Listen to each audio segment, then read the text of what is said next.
Hello everyone. Today I will be featuring the Brindisi, the Tier 9 Italian cruiser. Now, as far as I understood, this is being buffed a bit. They're lowering the air detection on it a bit, which is nice considering, well, the Italian cruisers don't actually have any AA. Well, they have AA, but it's really pitiful 4.6 km range. The AA is basically a joke on pretty much all of them because they have no range and they have no defensive AA. So this combination makes them fairly easy to strike and just harass in general.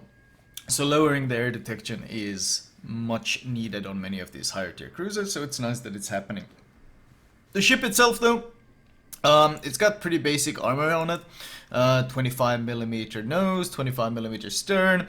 The deck armor is like 30mm, upper belt is 30mm, so basically if you go nose in, you can get overmatched by pretty much everything you face. Your deck can bounce 406, but if you face something like a Republic or bigger, and there's a lot of bigger guns these days, there's the Georgias, Yamatos, Musashis, Ohios, Thunderers.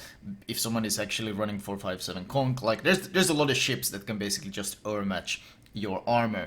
So a lot of things can overmatch you. You got a sizable citadel as well. It comes far above the waterline. You have a lower belt of 50mm, but it doesn't actually fully cover your citadel. So as long as someone doesn't aim right at the waterline but slightly above it, they will be able to citadel you straight through the nose.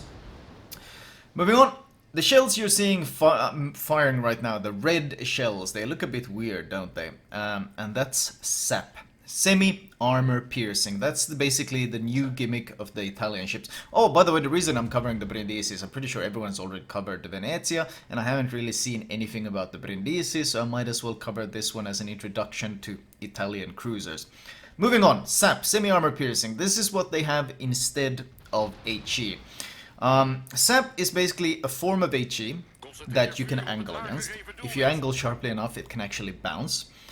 It can't start any fires either, so obviously nose-in battleships at close range are very strong against SAP because they can bounce it and they can shatter it and they can't be set on fire. On the other hand, the upsides of it is that the alpha damage on SAP is very high. It has really good penetration values, meaning as long as you get those pens, you pen pretty much most of the armor in the game, not Citadel armor and so forth, and not Kremlin armor of course, because Blessed Kremlin must be invulnerable to everything. That makes sense because it was the greatest ship of World War II. But in general, you can do some pretty good harassment with SAP on most targets. It's also very fast, the shell velocity is amazing, and the air drag is pretty much non-existent by the feels of it, so you can nail ships extremely far away with SAP, and it's especially strong against DDs.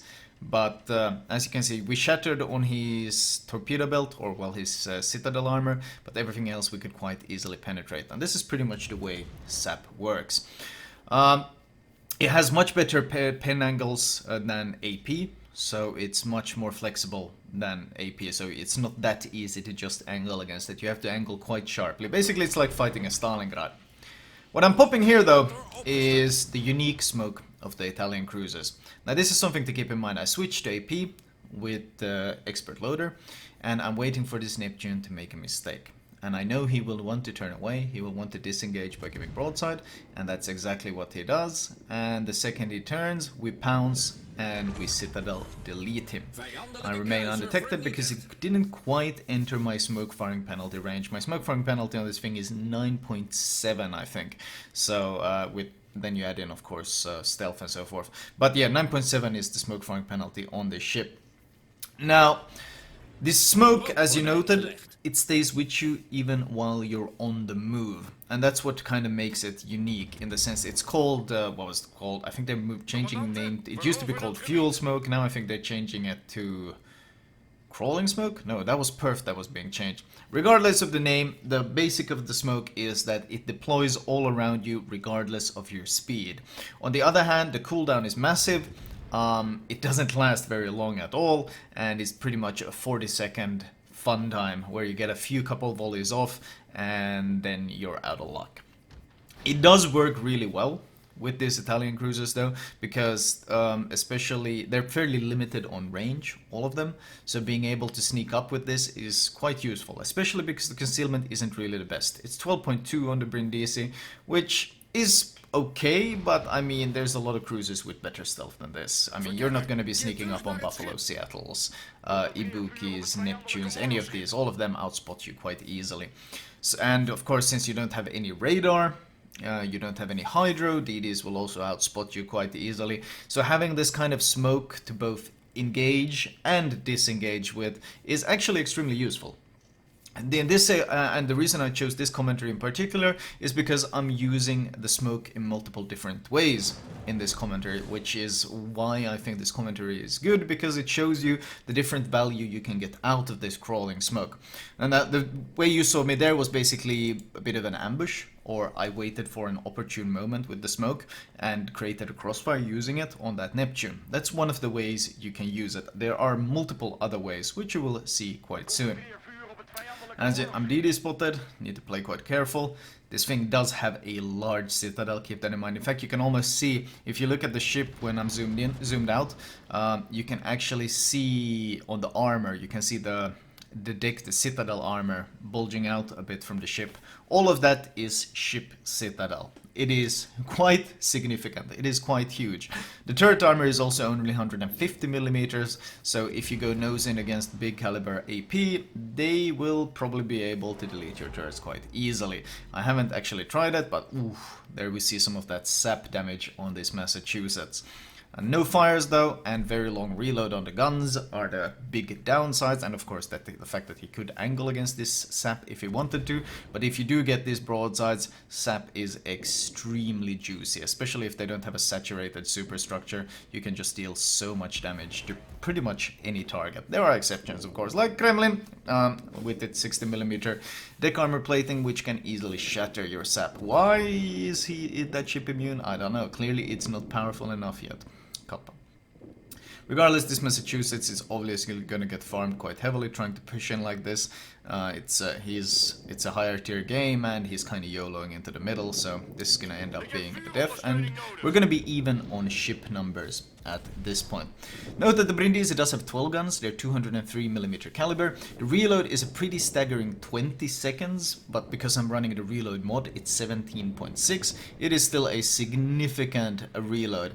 The sap damage is 5.2k alpha, but obviously you never really deal full HE alpha, but it still leaves it with a very, very good HE DPM, or well, SAP DPM, if we should say it like that. It actually beats the likes of Ibuki, Azuma, and all of these in DPM, which makes sense. It absolutely should beat them in DPM, because you gotta remember, you're not starting any fires. You're also not really breaking any modules, because you don't have the HE splash damage, because it's more of an armor-piercing type of ammunition, the way it behaves in game. So you're not breaking modules and you're not starting fires. There's a lot of downsides to it, so understandably it should be much higher than the rest. There is a Neptune in that smoke. You see how he's blind firing? I'll lock onto the Izuma behind him to get improved dispersion.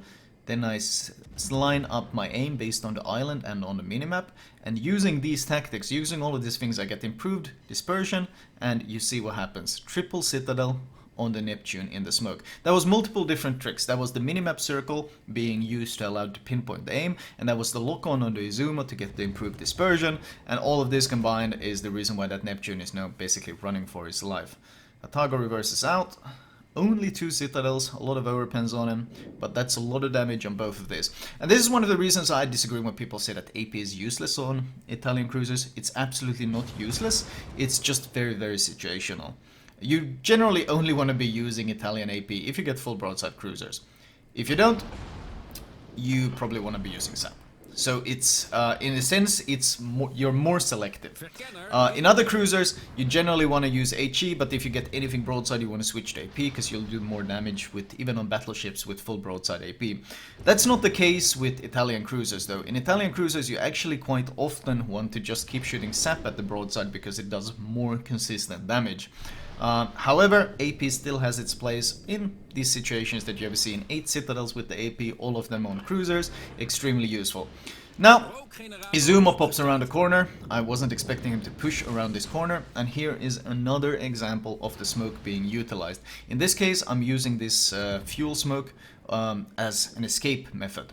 I'm caught in a pretty awkward position where I would be forced to turn full broadside in front of an Izuma. I don't really want to push in with the Neptune and the Yugumo and all of these potential targets shooting me, so I used the smoke to disengage. I was playing fairly aggressive, but I was playing aggressive because I knew if something unexpected happened, I could always disengage with the help of this fuel smoke. These are two different ways of using the smoke. I will show you guys a third one later in this commentary as well. But the smoke is useful. It's situational, it's niche, but when you need it, having it is very, very nice. And it allows you to play slightly differently than any other cruiser because of this ability to instantly go dark. In other cruisers, you have to slow, if you even smoke cruisers, you have to slow down before you can go dark, and you can't really disengage because, well, you have to slow down, turn your ship around, then sail away out of your own smoke. In the Italian cruises, you just go full speed and turn, and as long as there's no radar and you're not shooting, basically blowing your own smoke firing penalty, there's nothing they can do about it. Neptune being farmed quite heavily, using sap on that broadside, well, not really broadside, but considering sap's great penetration angles, I can quite easily pen from this angle, as you can see, 4 pens on that kind of angle. The handling on the ship is quite good. It doesn't actually have the best turning, or it doesn't have the best rudder shift. It's actually fairly slow. I think it's something, was it 11 seconds? Okay, don't quote me on that. I don't actually remember the value. But the gimmick of the Italian cruises has pretty much been that the rudder shift is very slow, but the turning circle is extremely tight. And this actually works quite well. Let's see, rudder shift 10.8 seconds. That was the rudder shift compared to Ibuki, for example, at 7.3. But then on the other hand, the turning radius is 730 meters, whereas the Ibuki has 770. So it turns on a dime once you start turning. Taking a bit of risk here to turn, hoping the Sovietsky Soyuz will not get his shots off. But you can see how quickly this thing turns. Turning as fast as I can, hoping the Sovietsky Soyuz does not shoot me. The ships are quite fast as well, 36.7 knots with the speed flag, which puts it among actually some of the fastest cruisers in the game. Now, of course, you're not gonna be competing with the likes of let's say, well, who's actually faster than that? There's not too many that are faster, are there? Brindisi is pretty damn fast. Now there's St. Louis, of course, with speed boost and so forth, but Brindisi is pretty speedy, and it fits the playstyle. These are not nose-in kind of tanking ships. These are very flexible, very agile ships, and this Sovietsky Soyuz is now posing a really big problem because, well, if you look at the minimap, they got 2 ships in the center, and most of our ships are kind of focused on fighting them. And if this Sovietsky Soyuz pushes up this flank, well, he's about to get a really, really nasty crossfire on my entire team. So we're gonna try to deal with this guy.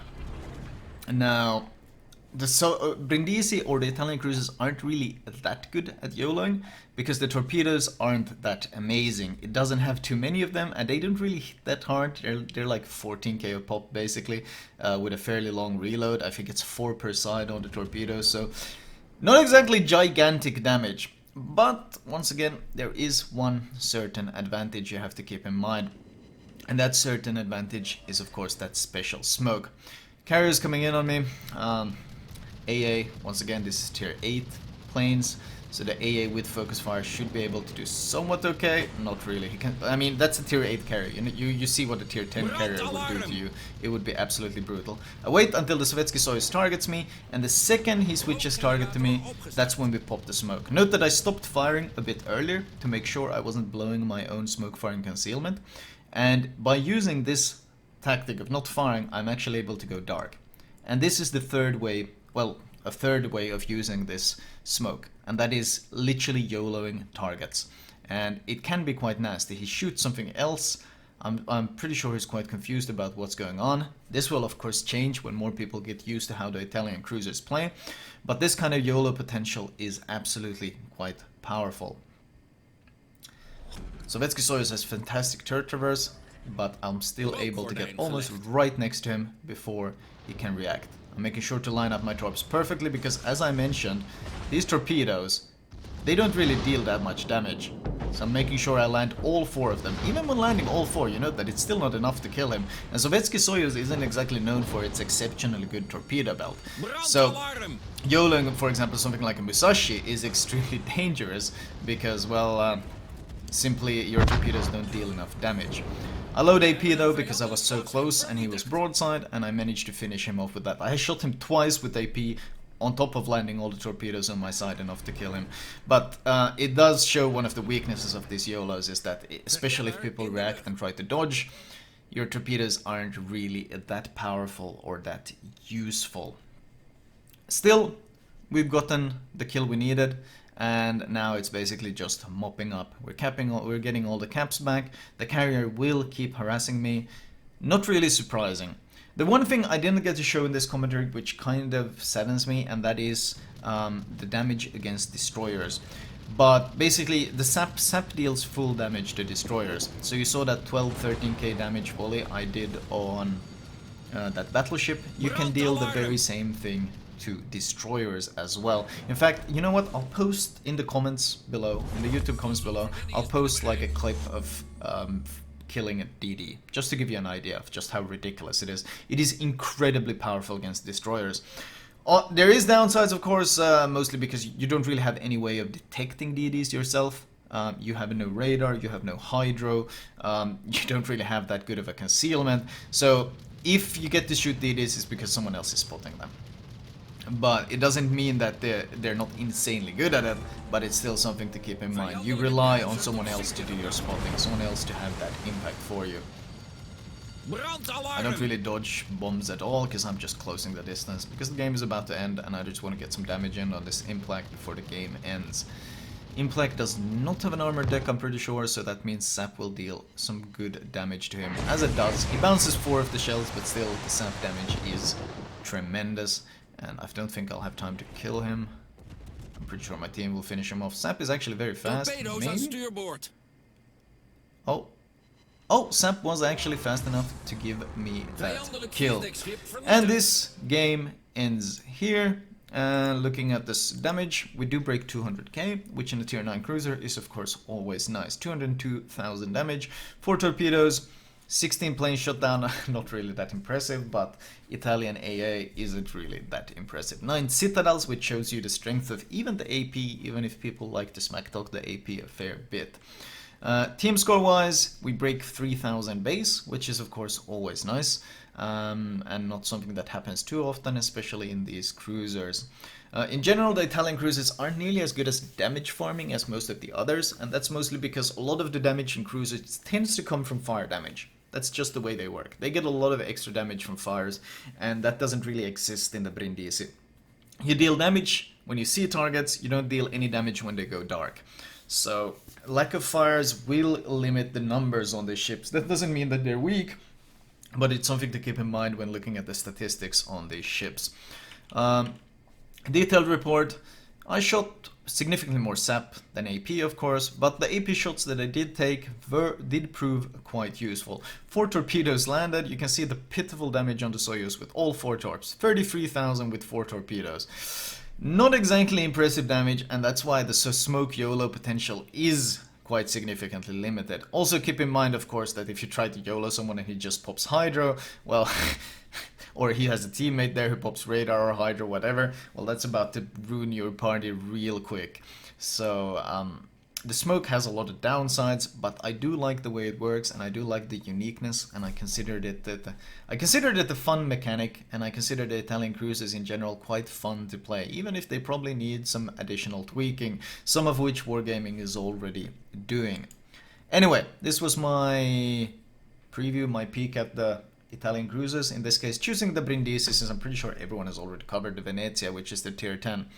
Thank you guys for watching, and I'll talk to you guys later.